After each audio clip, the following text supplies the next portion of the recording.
నల్లగొండ జిల్లా పోరాటాల ఖిల్లా, ఎన్నో ఉద్యమాల పురిటిగడ్డ. తెలంగాణ సాయుధ పోరాటం నుంచి ప్రత్యేక రాష్ట్ర సాధన వరకు ఎందరో అమరవీరులతో నల్గొండ జిల్లా పునీతమయ్యింది. నల్గొండ జిల్లా సమస్యలకు చిరునామా. దశాబ్దాలుగా జిల్లాను పట్టిపీడిస్తోన్న ఫ్లోరైడ్, వ్యవసాయానికి కరవైన సాగునీరు, పాతాళానికి బోర్లు వేసిన దొరకని జలాలు, నిత్య కరవు, పల్లెల్లో కానరాని ప్రగతి. ఇది నల్గొండ జిల్లా ముఖచిత్రం. విద్యార్థి సంఘ నాయకుని నుంచి మంత్రి స్థాయి వరకు ఒక్కొక్క మెట్టు ఎక్కి నేడు నల్గొండ అంటే తెలంగాణ వెంకన్న, తెలంగాణ వెంకన్న అంటే నల్గొండ అన్న స్థాయికి చేరారు.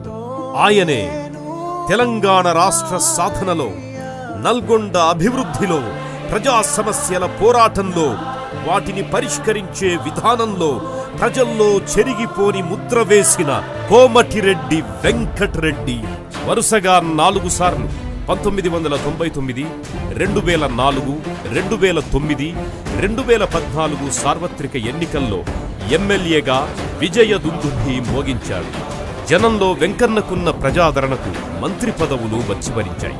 కోమటిరెడ్డి వెంకటరెడ్డి అనే నేను ఆంధ్రప్రదేశ్ రాష్ట్ర మంత్రిగా ఫ్లోరోసిస్ విశ్వరూపాన్ని, ప్రత్యక్ష నరకాన్ని ప్రపంచానికి పరిచయం చేసింది నల్గొండ జిల్లాని. అలాంటి ఫ్లోరైడ్ మహమ్మారిని తరిమి కొట్టేందుకు కోమటిరెడ్డి వెంకటరెడ్డి అనుపెరగని పోరాటం సాగించారు. జిల్లాను వణికిస్తోన్న ఫ్లోరైడ్ సమస్యను 2003లో అప్పటి గవర్నర్ సుర్జిత్ సింగ్ బర్నాలా దృష్టికి మరియు రాష్ట్ర ప్రభుత్వ దృష్టికి తీసుకెళ్లిన ఫలితం లేకపోయింది. ఫ్లోరైడ్ సమస్య తీర్చాల్సిందేనంటూ మార్చి 7 నుంచి 15 వరకు 9 రోజుల ఆమరణ నిరాహార దీక్ష చేశారు కోమటిరెడ్డి. ఫ్లోరైడ్ నుంచి జిల్లా ప్రజల్ని కాపాడాలంటే ఉపరితల జలాల ద్వారా సాగు, తాగునీరు అందించడమే పరిష్కారం. అందుకు శ్రీశైలం, నాగార్జున సాగర్ ప్రాజెక్టుల్లో జలజలా పారుతోన్న కృష్ణమ్మను పల్లెలకు రప్పించి తాగు, సాగునీరందించాలన్న దృఢ సంకల్పంతో ముందుకు సాగారు కోమటిరెడ్డి వెంకటరెడ్డి.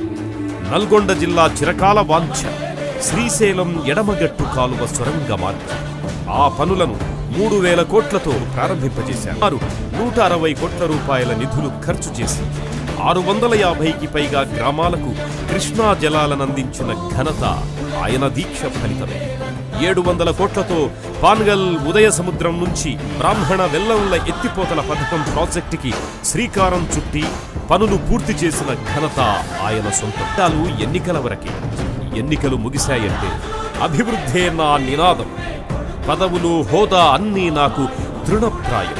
తన 20 ఏళ్ల ప్రస్థానంలో నల్గొండ జిల్లాలోని ప్రతి గ్రామంలో దాదాపు 90% బీటీ రోడ్లు పూర్తి చేశారు. నల్గొండలో మహాత్మాగాంధీ విశ్వవిద్యాలయాన్ని స్థాపించి గ్రామీణ నిరుపేద విద్యార్థులకు ఉన్నత విద్యను అందుబాటులోకి తెచ్చిన ఘనత కోమటిరెడ్డి వెంకటరెడ్డికే దక్కుతుంది. తెలంగాణ వ్యాప్తంగా ప్రత్యేక రాష్ట్ర ఉద్యమం ఉవ్వెత్తున ఎగసిపడుతోన్న తరుణంలో ప్రజాభీష్టాన్ని వెంకన్న గౌరవించారు. తెలంగాణ మలి ఉద్యమానికి ఊపిరులూదిన అమరుల బలిదానాలను చూసి ఆయన చలించిపోయారు. కన్నబిడ్డల్లాంటి ప్రజలు ప్రత్యేక రాష్ట్రంలో సర్వం త్యాగం చేస్తుంటే తాను మాత్రం మంత్రి పదవిలో ఉండడం భావ్యం కాదని భావించారు కోమటిరెడ్డి. కేంద్రం, రాష్ట్రంలో కాంగ్రెస్ సర్కారుపై ఒత్తిడి పెంచే దిశగా తమ మంత్రి పదవిని త్యజించారు.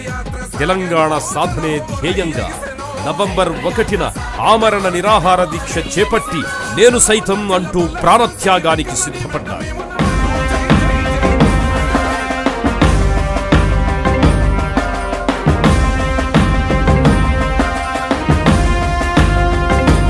తెరాస సర్కార్ అధికారంలోకి వచ్చిన తరువాత శ్రీశైలం సొరంగ మార్గం, నక్కలగండి ఎత్తిపోతల పథకం పనులు ప్రారంభించాలంటూ అసెంబ్లీలో తన గళం వినిపించారు.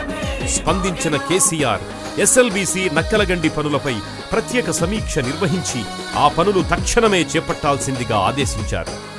బ్రాహ్మణ వెల్లంల ఎత్తిపోతల పనులను వేగిరం చేశారు. ప్రజాసేవే పరమావధిగా ఆయన పార్టీలకు అతీతమైన సేవలందించారు, అందిస్తూనే ఉన్నారు. కోమటిరెడ్డి ప్రస్థానంలో ప్రజల కోసం బతికిన రోజులే కనిపిస్తాయి, వారి కోసం చేసిన పోరాటాలే గుర్తొస్తాయి.